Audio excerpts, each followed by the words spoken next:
Yo, what's up mga salon owners? Good morning. Kumusta kayo dyan? Ngayong araw na tayo meron akong sasaguting katanungan.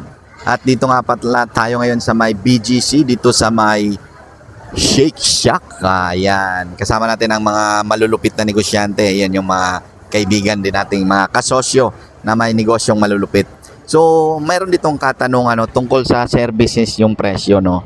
Sabi dito ng isang nag-comment sa post natin na magkano daw po ba ang hatian sa mani-pedi at haircut? Ayan. Dito sa amin, sa aming salon, pagdating sa ganyang services na wala namang gagamiting chemical o gamot, lalo na sa haircut, commission based po kami is 50-50. Halimbawa, yung haircut namin dito is 200. So, automatic yan, 100 po bawat haircut nila. Sa mani-pedi naman, automatic din po yun, 50-50. So, kung ang pedicure namin is 180, automatic po 90 yan. So, yan lang. Good morning. Trabaho-trabaho tayo mga salon owners at galingan pa natin. At sana makapagpatayo tayo ng salon dito sa BGC. Yan. Bye-bye.